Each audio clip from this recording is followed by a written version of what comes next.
Bonjour. Bonjour, bonsoir. Alors vous attendez ma réaction là, parce que c'est vrai que là ça bouge en ce moment.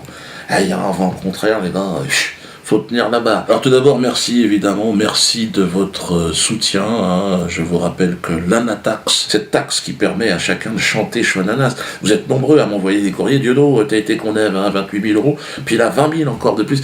Donc les gens me donnent, effectivement participent à ces frais de cette taxe, la taxe Chouananas.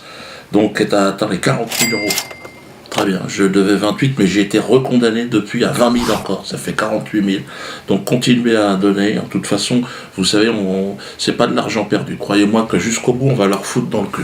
C'est formidable, l'élan de générosité qui se fait autour de ce projet. L'Anatax vous permet de chanter Chouananas dans votre voiture, partout, chez vous. Endormez bien vos enfants. Et l'enfant s'endort. Pareil en voiture, pour éviter de dormir, chaud, ananas.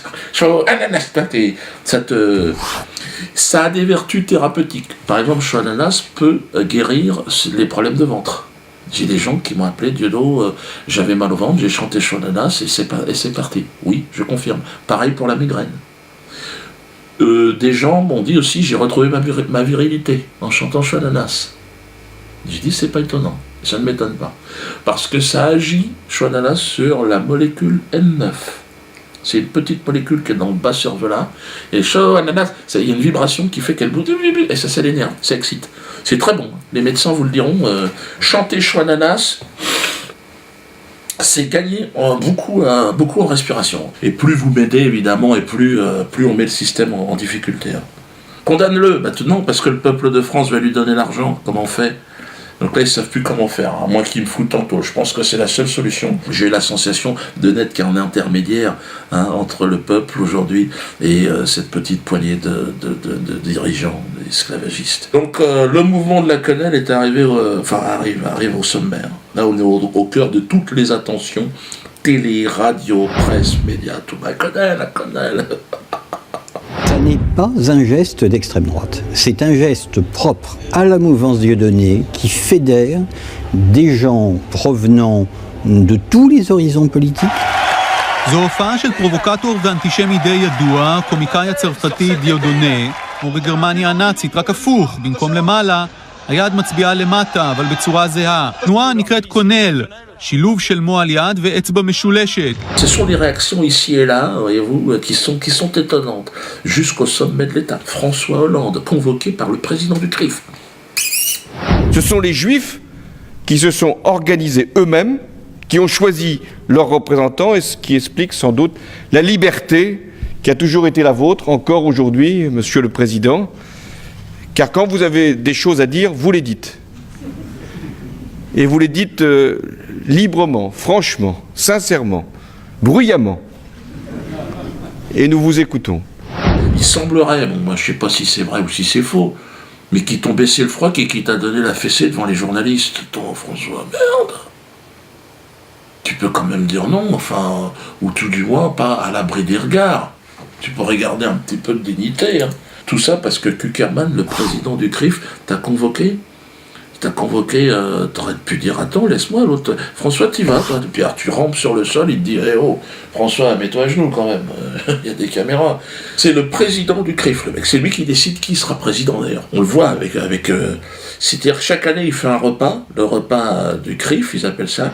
Il y a toujours un grand moment où l'opposition rêve d'être à la table centrale et où la majorité sait que c'est forcément pour un temps précaire, alors que vous êtes permanent dans l'institution. Et à la fin du repas, il y a une galette. Et qui est la fève? C'est toi, François? Balance la couronne. Alors merde, elle est trop grande. Oui, parce que le problème, ils n'avaient pas fait la taille de François. Parce que là, il est dans la merde, François. Parce que c'est votre président, mais il ne représente plus que dalle. 15% des Français, apparemment. Et encore, je crois que les chiffres sont gonflés.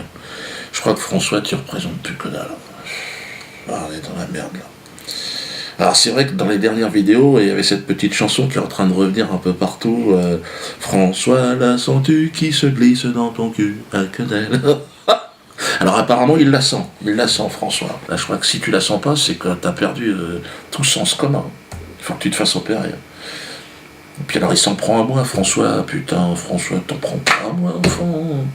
Nouvel Obs. Hollande peut-il en finir avec Dieudonné?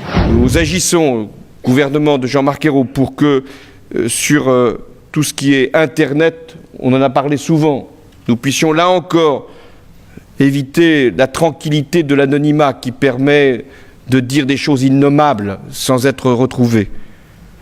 Et là aussi, j'ai demandé au gouvernement d'y veiller tout particulièrement. Et aussi de lutter contre le sarcasme, ou ceux qui se prétendent humoristes et qui ne sont que des antisémites patentés que nous devons également combattre. Fonfon. Hé, la ficelle, le filochard. Qu'est-ce que tu fous là? Ouais, Fonfon, là tu déconnes. Faut pas tous les écouter, François, parce que Kuckerman il dit des bêtises.